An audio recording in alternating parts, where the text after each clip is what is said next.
الحمدللہ رب العالمین والصلاة والسلام علی خاتم النبیین اما بعد فاعوذ باللہ من الشیطان الرجیم بسم اللہ الرحمن الرحیم پڑھیے السلام والسلام علیک یا رسول اللہ وعلی آلک واصحابک یا حبیب اللہ الصلاة والسلام علیک یا نبی اللہ وعلی آلک واصحابک یا نور اللہ۔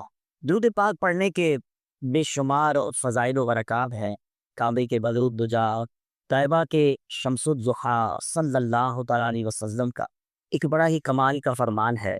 میرے آقا علیہ السلام فرماتے ہیں کہ جب دشمن ایک بار درود پاک پڑھتا ہے، اللہ کریم اس کے نامہ اعمال میں 10 نیکیاں لکھ دیتا ہے۔ اس کے نامہ اعمال میں 10 نیکیاں لکھ دی جاتی ہیں، اس کے 10 گناہ معاف کر دیے جاتے ہیں اور اس کے 10 درجات ہوتی ہے۔ ایک درود پاک پر یہ اتنی بڑی فضیلت ہے۔ یہ حدیث ہم نے کئی بار سنی ہوگی، مگر میں ذرا اس کا ایک اور ایسپیکٹ آپ کے سامنے رکھنا چاہتا ہوں۔ غور کیجئے کہ ایک درود پاک پر 10 سیدیاں بن رہی ہیں اور 10 گناہ معاف ہو رہے ہیں۔ ماشاءاللہ یہاں پر کمپیوٹر سائنس کو لوگ پڑھ رہے ہوں گے اور بھی بہت سارے سبجیکٹس آپ یہاں پڑھ رہے ہیں۔ ہم دنیا میں بیلنس شیٹ بناتے ہیں، کاروبار کرنے والے بھی بناتے ہیں، نارملی جو بھی ارننگ کرتے ہیں وہ اپنا حساب کتاب ضرور رکھتے ہیں۔ And what is the way to make your balance sheet? ہم یہ لکھتے ہیں کہ ہم نے کتنے لوگوں کو پیسے دینے اور کتنے لوگوں سے پیسے لینے اور ہمارے پاس ہمارا کیپٹل کیا ہے، یہ بیلنس شیٹ بن جاتی ہے۔ دنیا میں کسی کی بیلنس شیٹ آؤٹ ہو جائے تو دیر از اے وے، اگر بھی نیگیٹو میں چلا جائے، اس کا ڈیٹ اکاؤنٹ زیادہ ہو جائے تو لوگ کہتے ہیں تو بینکرپٹ ہو گیا، یہ تو مائنس میں چلا گیا، ڈیفالٹر ہو گیا۔ لیکن اس سے باہر نکلنے کا ایک طریقہ ہے، کسی سے لون لے دے، کوئی ہیلپ آؤٹ کر دے، کوئی بیل آؤٹ کر دے۔ مگر کیا آپ کو معلوم ہے کہ قیامت کے دن بھی ایک بیلنس شیٹ بنے گی؟ اور اس کا اس کے قرآن مجید فرقان حمید نے بہت شاندار انداز میں سورہ قاریعہ میں کیا۔ اللہ قرآن میں فرماتا ہے فَأَمَّا مَنْ ثَقُلَتْ مَوَازِینُهُ فَهُوَ فِي عِیشَةٍ رَاضِیَةٍ۔ فرمایا گیا کہ قیامت کے دن جس کی نیکیوں کا پلڑا بھاری ہو گیا، وہ من مانتے چین میں ہوگا، جنت کی وادیوں میں ہوگا، جنت کے مزوں میں ہوگا۔ یہ فرمایا وَأَمَّا مَنْ خَفَّتْ مَوَازِینُهُ فَأُمُّهُ هَاوِیَةٌ وَمَا أَدْرَاكَ مَا هِیَهْ نارٌ حامیہ۔ فرمایا جس کے نیکیوں کا پلڑا ہلکا ہو گیا وہ تو بھڑکتی ہوئی آگ میں ہوگا، یعنی جہنم میں ڈال دیا جائے۔ It means of the day of judgment there will be a stage جہاں نامہ اعمال تولے جائیں گے اور نیکیاں جس کی زیادہ ہو جائے گا جنت میں، جس کی گناہ زیادہ ہو جائے گا جہنم۔ یہ قرآن کا فیصلہ ہے۔ Now a question for all of you، سچے دل سے اپنے آپ سے پوچھیں کہ ہم نے اب تک جو زندگی گزاری ہے، نیکیاں زیادہ ہیں یا گناہ زیادہ؟ اگر دل سے سچا جواب یہ آ رہا ہے کہ ہاں گناہ زیادہ ہے، نیکیاں کو تو ویسے ہی پتہ نہیں ہے کہ جو کی گئی ہیں وہ قبول بھی ہوئی کہ نہیں، کیونکہ اس میں اخلاص نہیں، اس میں بہت سارے دیگر پرابلمس بھی ہیں، تو پھر کیسے بیل آؤٹ ہوگا آن دا ڈے آف ججمنٹ؟ حدیثوں میں یہاں تک آتا ہے کہ ایک نیکی کسی بندے کی کم پڑ جائے گی اور وہ اپنے دوستوں کے پاس جائے گا، اپنے ماں باپ کے پاس جائے گا، but nobody will help him on the day of judgment۔ لیکن نفسی نفسی کا دور ہوگا، everybody they have own burden، اس کے اوپر اپنا بوجھ ہوگا، کوئی مدد نہیں کرے گا، تو وہاں میں کس سے مدد لوں گا؟ تو گھر کرنا کیا ہے، کسی طریقے سے نیکیوں کا پلڑا ہی بھاری کرنا ہے، ورنہ اس دن شرمندگی نہ ہو جائے۔ آج آپ کے یہاں کالج یونیورسٹی یہ ہوتا ہے نا کہ اگر پاسنگ مارکس سے 2 نمبر کم رہ جائے، 1 نمبر کم رہ جائے، بندہ بعض اوقات بہت تھوڑے نمبروں سے پیچھے رہ جاتا ہے، بعض میں افسوس ہوتا تھوڑا اور پڑھ لیتا، تھوڑا ایک سوال کا جواب دے دیتا، کسی طرح اور اچھے نمبر لے لیتا، پورا سال ضائع نہ ہوتا۔ جہاں سال ضائع ہوتا ہے وہاں پر جہنم اور جنت کا فیصلہ ہوگا اگر ایک نیکی بھی کم پڑ گئی۔ اب اس سینیریو کے اندر درود پاک کی اہمیت کو سمجھیے۔ Now I repeat again that حدیث پاک کہ سرکار دو عالم علیہ السلام کیا فرما رہے ہیں کہ جب مجھ پر ایک بار درود پاک پڑھے اس کے نامہ اعمال میں 10 نیکیاں لکھی جاتی، 10 گناہ معاف کر دیے جاتے، 10 درجے بلند کیے جاتے ہیں۔ Try to understand the more I recite درود پاک، جتنا میں درود پاک پڑھتا جاؤں گا نیکیوں کا پلڑا بھاری ہوتا جائے گا، گناہوں کا پلڑا ہلکا ہوتا جائے گا۔ گناہ ڈیلیٹ بھی تو ہو رہے ہیں نا۔ اٹ مینس بیلنس شیٹ کو بہتر کرنے کا شاندار فارمولا، قیامت کے دن کی شرمندگی سے بچنے کا ایک شاندار وظیفہ کیا ہے کہ ہم کثرت سے درود پاک پڑھیں۔ اگر یہ امیجنیشن بن جائے نا کہ میں جتنی درود پڑھتا جاؤں گا اتنا میرا نیکیوں کا پلڑا بھاری اور گناہ جو کر بیٹھا ہوں انشاءاللہ وہ ڈیلیٹ ہوتے جائیں گے۔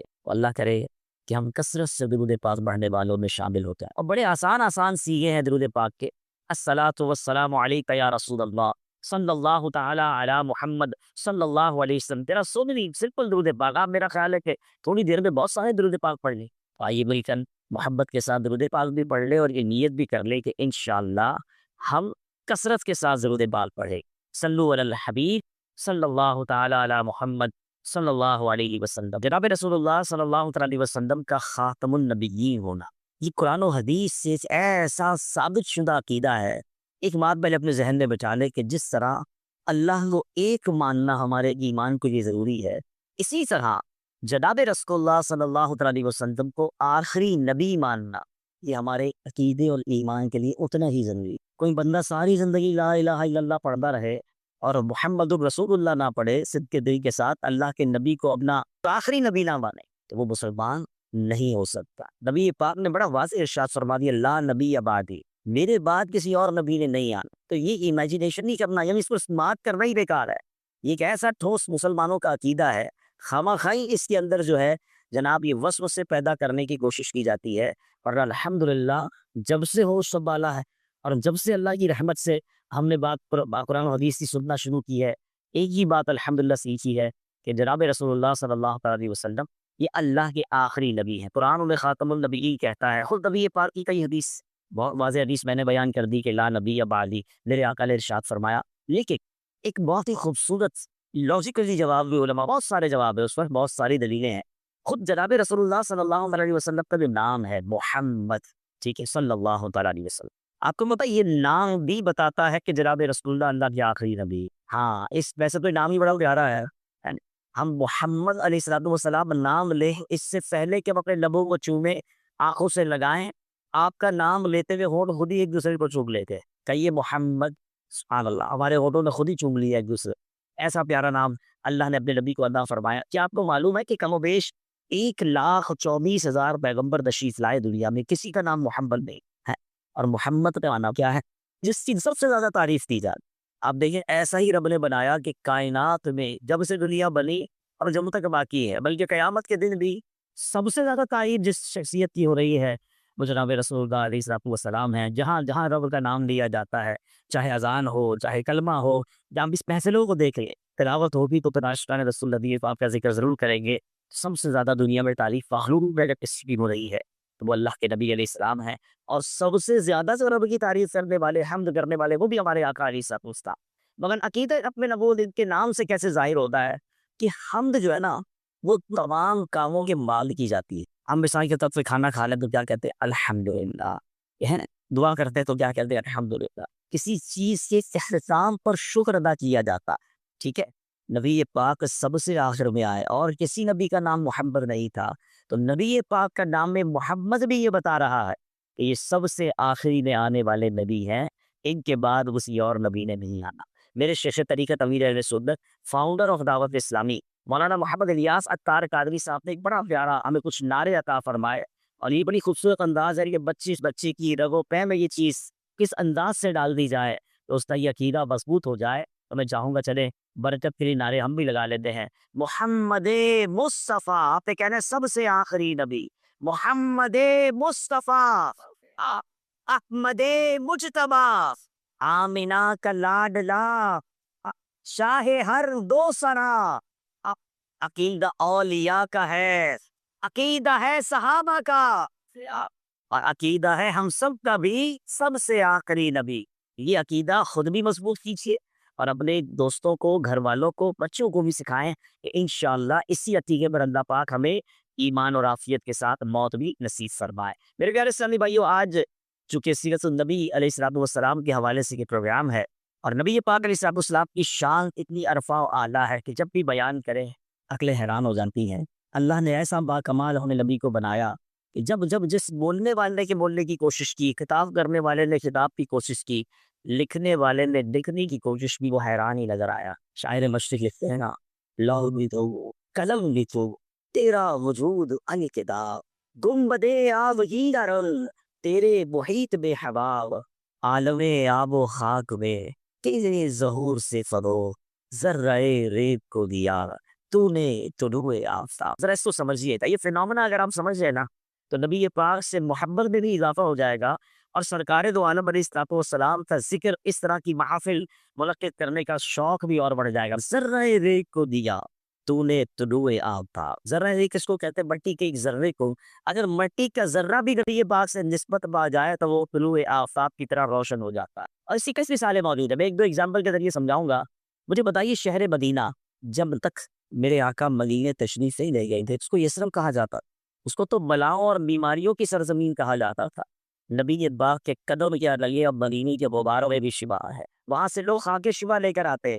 جو بلاؤں کی سرزمین ہے اس جگہ نبی پاک تشریف لے گئے، اب اس سے غبار میں شفا ہے۔ کیوں؟ جب سے قدم لگے ہیں رسالت بآب، جب سے قدم لگے ہیں رسالت بآب کے، جنت بنا ہوا ہے مدینہ بزرگ، ذرہ ریگ کو دیا تم نے طلوع آفتاب۔ ایک ایسی شخصیت جو ننگی تلوار لے کر نبی پاک علیہ الصلوۃ والسلام کو معاذ اللہ شہید کرنے کے لیے تلاش کر رہے کہ میں اٹیک کروں گا اور مسلمانوں کے نبی کو شہید کر دوں گا، مگر جب اس شخصیت نے نبی پاک کا دیدار کیا، آقا علیہ الصلوۃ والسلام کی گفتگو سنی، نبی پاک پر ایمان لائے، اب اللہ کے نبی کی صحبت نے انہیں کیا بنا دیا کہ میرے آقا فرماتے میرے بعد کوئی نبی ہوتا وہ عمر ہوتا۔ کون بن گئے؟ حضرت عمر فاروق بن گئے۔ ذرہ ریگ کو دیا تو نے طلوع آفتاب۔ مکہ پاک میں جب بچپن تھا نبی پاک علیہ السلام، اس وقت بہت ساری دائیاں آئی تھی مکے میں بچوں کو دودھ پلانے کے لیے، بچوں کو لے کر گئی۔ بتائیے نا 1450 سال پہلے اتنی ساری دائیوں میں آپ کو کس دائی کا نام یاد ہے؟ ہمیں کسی کا نام یاد نہیں سوائے ہوئی بھی حلیمہ سعدیہ۔ ان کا نام کیوں یاد ہے، کیوں بار بار ذکر کرتے ہیں؟ کیونکہ انہوں نے آقا دو جہاں علیہ السلام کی خدمت کی، آقا کو دودھ پلایا۔ آج محفلوں میں سیرت کی کتابوں میں اس سائی کا ذکر بار بار ہوتا ہے، بلکہ نعتوں میں شعراء نے لکھا، کیا لکھا؟ یہ کہہ دی تھی گھر گھر میں جا کر حلیمہ، یہ کہتی تھی گھر گھر میں جا کر حلیمہ، میرے گھر میں خیر الورا آ گئے ہیں، اے بڑے اوج پر ہے میرا اب مقدر، میرے گھر حبیب خدا آ گئے۔ کیسا اوج پہ مقدر تھا؟ بی بی حلیمہ کہتی جب مکے جا رہی تھی نا میری سواری سب سے پیچھے رہ جاتی، قافلے والے مجھے کہتے ہیں Halima because of you we become late, اے حلیمہ تمہارا جو اونچنی ہے اتنی کمزور ہے، بار بار پیچھے رہ جاتی ہے، ہمیں دیر ہو جاتی ہے۔ بی بی حلیمہ کہتی مکے پہنچی، ایک چاند سے چمکتا چہرے والا بچہ دیکھا، ساری دائیاں بچے لے گئی، اس بچے کو کسی نے نہ لیا۔ کہتی اس لیے نہ لیا کہ اس بچے کے والد نہیں تھے، دائیوں نے سوچا بچے کو لے جائیں گے پیسے نہیں ملیں گے، اس بچے کو سب چھوڑ کر چلے گئے۔ بی بی حلیمہ کہتی مجھے بھی کوئی بچہ نہیں ملا تھا، میں نے سوچا خالی ہاتھ جانے سے بہتر ہے یہ نور برساتے چہرے والے بچے کو لے جاتی ہوں۔ کہتے واپس جانے لگی، جو اونٹنی سب سے پیچھے تھی اب قافلے میں سب سے آگے جا رہی۔ قافلے والے کہتے حلیمہ کہ جانور تبدیل کر دیا؟ حلیمہ نے کیا جواب دیا؟ بڑے اوج پر ہے میرا اب مقدر، میرے گھر حبیب خدا گئے۔ اپنے گاؤں میں پہنچتی ہیں، اس زمانے میں چراغ جلائے جاتے، لوگ رات کو چراغ گل کر دیتے تھے، اندھیرا ہو جاتا۔ گاؤں والوں نے نوٹس کیا کہ بی بی حلیمہ سعدیہ کا جو کمرہ ہے، گھر ہے، چھوٹا سا گھر ہوگا، ساری رات چمک رہا ہے۔ صبح ہوئی تو لوگوں نے کہا اے حلیمہ بڑے پیسے آ گئے، ساری رات چراغ جلاتی ہو؟ کہتی میں کوئی چراغ نہیں جلاتی، ایک ایسا چہرے والا بچہ لائی ہوں، اس کے چہرے سے نور اتنا نکلتا ہے کہ ساری رات ہی میرا گھر جگمگاتا رہتا۔ یہ ظلمت سے کہہ دو کہ ڈیرے اٹھا لے، کہ ہے ہر طرف اب اجالے اجال اجال اجالے، کہا جن کو حق نے سراجم منیرا، میرے گھر وہ نور رے خدا آ گئے۔ پتہ کیا چلا؟ ذرہ ریگ کو دیا تو نے طلوع آفتاب۔ اس حلیمہ کا نام بھی روشن ہو گیا۔ بلکہ اگر آپ بھی چاہتے ہیں کہ میرا نام روشن ہو، مجھے عزتیں ملیں، تو جس چیز سے نبی پاک کا نام لیا، جس چیز سے سرکار دو عالم علیہ السلام کے ذکر کو بلند کیا، ان کے عشق کی بات کی، اللہ نے ان کے ناموں کو بلند کر دیا۔ آپ اسی کو کہا کے دیکھ لیں۔ بلکہ آج بھی جو علماء کرام، جو نعت خواہ حضرات، جو منتظمین نبی پاک کے چرچے کو بلند کرنے کی کوشش کرتے ہیں نا، اللہ ان کو عزت عطا فرما دیتا ہے۔ شاعر لکھتے ہیں ان کے جو غلام ہو گئے، وقت کے امام ہو گئے، نام لیوا ان کے جو ہوئے، ان کے اونچے نام ہو، ان کا نام لینے والا بندہ بن جائے، دنیا میں بھی برکتیں ملنی ہے اور آخرت میں بھی عزتیں ملنی ہے۔ آج میں ایک ایسے موضوع کی طرف آپ کی توجہ دلانا چاہتا ہوں، چونکہ بڑی تعداد میں نوجوان جمع ہیں، تو آج میں کچھ پہلے تو تعارف اللہ پاک کی رحمت کا سب سے بڑا جو مظہر ہے نا، وہ ہے جنت، اس کا کچھ انٹروڈکشن آپ کو کرانا چاہتا ہوں۔ اور بے کمال یہ حدیث جو نوجوانوں بلکہ ہم سب سے بڑی ریلیٹ کرتی ہے، میں انشاءاللہ وہ بیان کروں گا۔ میں چاہوں گا توجہ کے ساتھ اگر آپ بیان میں شامل رہیں گے۔ جنت و مقام رحمت ہے جسے رب تعالیٰ نے اپنے اطاعت گزار بندوں کے لیے تخلیق فرمایا ہے۔ جنت کا نام زبان پر آتے ہی ہمارے دل و دماغ میں ایک سرور کی کیفیت طاری ہو جاتی ہے۔ جنت کس چیز سے بنائی گئی ہے؟ جنت کا موسم کیسا ہوگا؟ جنت میں داخل ہونے والے خوش نصیبوں کو کون کون سے ریوارڈ دیے جائیں گے؟ میں مختصراً ایک انٹروڈکشن دیتا ہوں اللہ کی رحمت کے اس عظیم مقام کے بارے میں۔ آپ بھی امیجنیشن، اب تو اس کی امیجنیشن ہو نہیں سکتی، لیکن پھر بھی آئیے وہ ذکر سنیے۔ سیدنا ابو ہریرہ رضی اللہ تعالیٰ عنہ نے نبی پاک سے ایک بار عرض کی، ترمذی شریف کی حدیث ہے، یا رسول اللہ صلی اللہ علیہ وسلم، ہمیں جنت اور اس کی تعمیر سے متعلق بتائی، جنت کیسی ہے؟ اللہ کے حبیب علیہ السلام نے فرمایا، اس کی ایک اینٹ سونے کی اور ایک چاندی کی ہے، اس کا گارا مشک کا ہے اور اس کی کنکریاں موتی اور یاقوت کی ہیں اور اس کی مٹی زعفران کی۔ دنیا میں لگژری ہاؤسز کی ہم بات کرتے ہیں، انٹرنیٹ پر بہت بڑے بڑے بادشاہوں کے محل کے پکچرز موجود ہیں، مگر ایسا دنیا میں کوئی محل نہیں ہوگا کہ جس کی ایک اینٹ سونے کی، ایک چاندی کی، جس کا گارا جو ہے اللہ اکبر مشک کا ہو، جس کی مٹی زعفران کی۔ اللہ کے حبیب علیہ الصلوۃ والسلام فرماتے ہیں جنت بڑی کتنی ہے؟ اب یہ بھی انسان کے ذہن میں آ سکتا ہے کہ یار اتنے سارے لوگ ہیں دنیا میں، کتنی جگہ ہے جنت پہ، باری اپنی آئے گی کہ نہیں؟ ہال تو بھر گیا، زمین میں بیٹھے ہیں، کھڑے ہیں، جنت میں پھر اتنے سارے جائیں گے تو ساڑھی باری آئے گی نہیں آئے گی؟ سنو میرے رب کی جنت کتنی بڑی ہے۔ اللہ کے حبیب علیہ الصلوۃ والسلام فرماتے ہیں جنت میں 100 منزلیں ہیں اور ان میں سے ہر 2 منزلوں کے درمیان اتنا فاصلہ ہے جتنا زمین و آسمان میں درمیان فاصلہ۔ اللہ کی جنت بہت بڑی ہے۔ ہم سب جنت میں چلے جائیں نا، پوری دنیا کے لوگ، اس کی جنت میں کمی نہیں پڑے گی۔ اچھا، جنت کی نعمتیں کیسی ہیں؟ نبی پاک علیہ الصلوۃ والسلام فرماتے ہیں کہ اللہ تعالیٰ نے ارشاد فرمایا کہ میں نے اپنے نیک بندوں کے لیے ایسی ایسی نعمتیں تیار کر رکھی ہیں جس کو نہ کسی آنکھ نے دیکھا، نہ اس کی خوبیوں کو کسی کان نے سنا، نہ ہی کسی انسان کے دل پر ان کی ماہیت کا خیال گزرا۔ It means there is no possible to imagine کہ جنت کی نعمتیں کیسی ہوں گی، اور آج کے دور میں اگر امیجن نہیں ہو سکتا کیونکہ آج تو انٹرنیٹ کا زمانہ ہے۔ You can search the most beautiful house in the world, you can search the most expensive thing in the world, آپ ہر چیز سرچ کر سکتے ہیں، آرٹیفیشل انٹیلیجنس سے اور کریٹ کر سکتے ہیں، مگر اس کے باوجود نبی پاک فرمانے کسی ذہن میں خیال بھی نہیں آ سکتا، کوئی کان اس کے بارے میں سن نہیں سکتا، امیجن بھی نہیں کیا جا سکتا۔ سوچئے جو بیونڈ امیجنیشن ہے اس جنت کا عالم کیا ہوگا۔ اب آئیے اس جنت کا لباس کیسا ہوگا۔ آج کل دنیاوی لوگوں کے مہنگے لباس دیکھ کر کسی کا دل چھوٹا ہو جاتا ہے، معاذ اللہ اسلامک ڈریس کو چھوڑ کر ان اسلامک ڈریس کی طرف بھی ہم چلے جاتے ہیں کہ جناب آج کل تو ان یہ ہے نا، فیشن تو یہ ہے، ہیں؟ پہلے ہم کسی کے کپڑوں میں سوراخ ہو تو اس کو عجیب و غریب سمجھتے تھے، اب سنا ہے پینٹیں پھاڑ پھاڑ کے لوگ پہنتے ہیں کیونکہ ان یہی ہے، اور اتنی جگہ سے پھاڑتے کہ سمجھ نہیں آتا پھر پہنی کیوں ہے، لیکن چونکہ فیشن ہے، پتہ نہیں کسی ایک نے پہن لیا تو ہم سب نے پہننا ہے۔ میں یو کے میں تھا، اب یقین کریں میں ایک امیگریشن کاؤنٹر پہ گیا، جو امیگریشن آفیسر تھا نا، تھوڑی دیر کے لیے میں اس کو دیکھ کے ڈر گیا، یقین کریں میں ڈر گیا۔ اس نے اپنے چہرے پر اتنے زیور پہنے تھے میں آپ کو بتا نہیں سکتا ہوں، یعنی ٹھیک ہے کان میں، ناک میں اور کان میں زیور سنا تھا، وہ ہونٹوں پہ، چہرے پر، یعنی میں تھوڑی دیر بھی سوچتا رہا کہ چہرہ ہے یا کوئی انسان ہے، کوئی اور چیز ہے۔ اتنا فیشن کے دل زیادہ لوگ ہو گئے اور یہ نہیں دیکھتے کہ میں دکھ کیسا رہا ہوں۔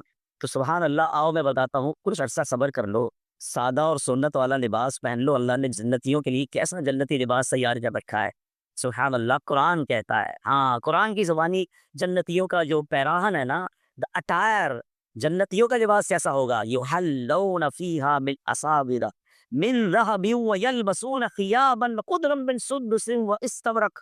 قرآن کہتا ہے وہ اس میں سونے کے کنگن پہنائے جائیں گے اور سبز کپڑے کریم اور کنادیس سے پہنے گے۔ ایک اور امیجنیشن ساتھ ساتھ بتاتا رہتا ہوں، نوجوانوں کا دل اور انشاءاللہ خوش ہوتا رہے گا۔ بہت ساری چیزیں ایسی جس پہ شریعت نے دنیا میں روکا ہے۔ مرد زیور نہیں پہن سکتا، ٹھیک ہے نا، ہماری بہنیں ہیں وہ پہن سکتی ہیں، مرد سونے چاندی کے بھی زیور نہیں پہن سکتا۔ آج کل پتہ نہیں مرد بھی کتنے زیور پہننے لگے ہیں، انگلیاں کم ہیں، انگوٹھیاں زیادہ ہیں، گلا ایک ہے، چینیں بہت ساری ہیں۔ ارے بھائی یہ مرد کے لیے نہیں ہے، مرد کو جنت میں زیور ملیں گے۔ اب یو جس چیز سے شریعت نے یا روکا ہے نا اس کا بہترین آلٹرنیٹو ہمیں جنت میں تیار کر کے رکھا۔ تو جنت میں قرآن کیا کہتا ہے؟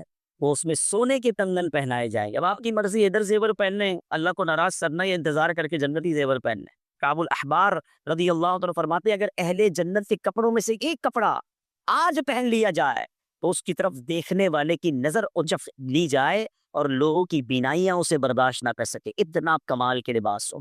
اچھا اب جنتیوں کی عمریں کتنی ہوگی؟ یہاں ٹھیک ہے لائف انجوائے کرنے کے لیے لوگ کہتے ہیں یار جوانی کے بعد تو بڑھاپا پھر انسان گھلتا جاتا ہے نا، اتنی ساری نعمت ہے کتنا ٹائم ملے گا؟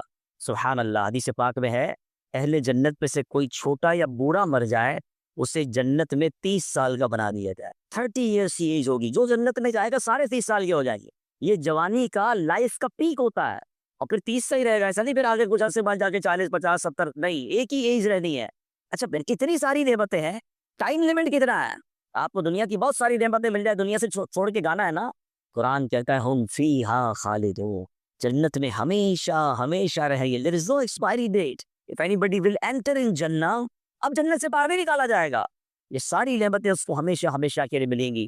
اللہ اکبر. پھر آگے چلتے ہیں جنت کے کھانے کیسے ہوں گے. قرآن کہتا ہے اور میوے جو پسند کریں اور پرندوں کا گوشت جو چاہیں. آج یہاں حرام کھانوں کی طرف نہ جاؤ، جنت نے رب نے جنتیوں کے لیے کھانے تیار کر رکھے ہیں. انسان تصور کرے گا اور وہ کھانا اس کے پاس موجود ہوگا. سیدنا میمونہ رضی اللہ عنہا فرماتی ہیں کہ میں نے نبی پاک علیہ السلام کو فرماتے سنا آدمی جنت میں کسی پرندے کی خواہش کرے گا، وہ پرندہ بختی اونٹ کی طرح اس کے دسترخوان پر آ گرے گا، نہ اسے دھواں پہنچا ہوگا نہ ہی آگ نے چھوا ہوگا. وہ شکم سیر ہونے تک اس پرندے سے کھائے گا، پھر وہ پرندہ دوبارہ ہو جائے گا. اللہ اکبر. ہر نوالے میں الگ ذائقہ ہوگا، ہر مشروب میں الگ ذائقہ ہوگا. جنتیوں کا مشروب کیسا ہوگا؟ قرآن کہتا ہے ان کے گرد لیے پھریں گے ہمیشہ ہمیشہ رہنے والے لڑکے، کوسے اور آفتابے اور جام اور آنکھوں کے سامنے بہتی شراب کہ اس سے نہ انہیں درد سر ہو اور نہ ہوش میں فرق آئے. میں نے کہا نا جس چیز سے اللہ نے دنیا میں روکا ہے، شریعت نے روکا ہے، تھوڑا صبر کر لو.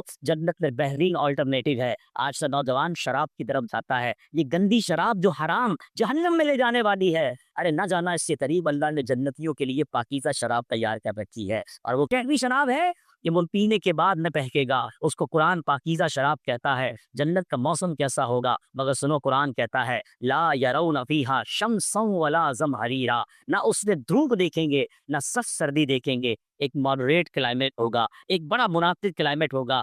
بتایا جاتا ہے جیسے صبح صادق کا ہوتا ہے، جس عصر اور مغرب کے درمیان میں ٹائم ہوتا ہے، جنت میں سارا وقت یہی موسم ہوا کرے گا. سبحان اللہ. نعمتیں تو بہت ساری ہیں. اے میرے پیارے اسلامی بھائیوں، نبی پاک علیہ السلام کا فرمان ہے کہ سب سے ادنا جنتی کو 80,000 خادم اور 72 حوریں دی جائیں گی. اب لوگ یہاں پر حرام ریلیشن کی طرف جاتے ہیں، یہ کام مت کیجئے. انشاءاللہ جنت میں اللہ نے آپ کے لیے جنت کی حوریں تیار کی ہیں. کیوں حرام ریلیشن کی طرف جا کر ہم اپنے آپ کو یہاں گناہگار کریں؟ تو کہنے کا مقصد یہ ہے نعمتیں تو بہت ساری ہیں لیکن جنت ملے گی کیسے؟ کوئی گارنٹی؟ دیر از اے وے. آپ کو یونیورسٹی میں داخلہ چاہیے تھا تو آپ کو بتایا گیا ہوگا اتنے مارکس لانے ہیں، یہ والا ٹیسٹ پاس کرنا ہے. لیکن آئیے میں آپ کو بتاتا ہوں کہ نبی پاک علیہ السلام کا ایک فرمان ہے کہ جس میں آقا نے جنت کی گارنٹی عطا فرمائی. آئے ہائے. لیکن آؤ اس سے پہلے میں جنت میں جنتیوں کو ملنے والا سب سے بڑا انعام بتا. پتہ ہے سب سے بڑا انعام کیا ہوگا؟ نبی پاک علیہ السلام فرماتے ہیں اللہ تعالیٰ کے نزدیک سب سے بڑے مرتبے کا جنتی وہ شخص ہوگا جو صبح و شام دیدار الہی سے مشرف ہوگا، اپنے رب کا دیدار کرے گا. نبی پاک نے آیت کریمہ تلاوت فرمائی وجوہ یومئذ ناظرہ الی ربها ناظرہ، کچھ منہ اس دن تر و تازہ ہوں گے اپنے رب کو دیکھتے. نبی پاک فرماتے ہیں بے شک اللہ اہل جنت سے فرمائے گا اے جنتیوں، تو عرض کرے گی اے ہمارے رب عز و جل ہم حاضر ہیں اور بھلائی تو تیرے ہی دستے قدرت میں ہے. اللہ تعالیٰ فرمائے گا کیا تم راضی ہو؟ وہ عرض کریں گے اے ہمارے رب ہم کیوں نہ راضی ہوں کہ تو نے ہمیں وہ کچھ عطا فرمایا جو تو نے ہماری مخلوق میں کسی اور کو عطا نہ فرمایا. اور سبحان اللہ اس سے بعد رب عز و جل کا دیدار عطا ہو. رب کا دیدار ہو، اس سے بڑا انعام کون سا؟ اب جنت میں جانا ہے نا، شوق بڑا ہے تو پہلے ایک بات ذہن بنا لے، جس چیزوں سے روکا گیا ہے نا، دنیا میں کتنے سال رہیں گے؟ 50 سال، 60 سال، 70. جی چاہتا ہے میں اور پیسے بنا کر بہترین گھر بناؤں، چاہے حرام سے بناؤں. نہ تھوڑا عرصہ صبر کر لو، جنت کے گھر تیار ہے. بے حیائی اور رانگ ریلیشن شپ کی طرف مت جاؤ، حرام ریلیشن شپ کی طرف مت جاؤ. بہت خوبصورت آلٹرنیٹو جنت کے بعد شراب کی طرف مت جانا. وہاں شراب پاکیزہ تمہارے لیے موجود ہے، بہترین لباس موجود ہے، بہترین کھانے موجود ہیں، بس وہاں جانا کیسے اس کا فارمولہ سن لیجیے۔ نبی پاک علیہ السلام کی حدیث بڑا دلاسا دیتی ہے، کوئی لمبی لسٹ نہیں ہے۔ نبی پاک فرماتے ہیں کہ جو مجھے دونوں جوڑوں اور دونوں ٹانگوں کے درمیان والی چیز کی حفاظت کی ضمانت دے، میں اسے جنت کی ضمانت دے، یعنی زبان اور شرمگاہ، private part of the body and your tongue, ان دو چیزوں کی مجھے تم گارنٹی دے دو، میں اسے جنت کی گارنٹی دے۔ خدا را اس سے یوں بھی سمجھ لیجیے کہ دو مشکل ترین چیزیں، اس کو قابو رکھنا، اس کو گناہ سے بچانا آسان نہیں ہے۔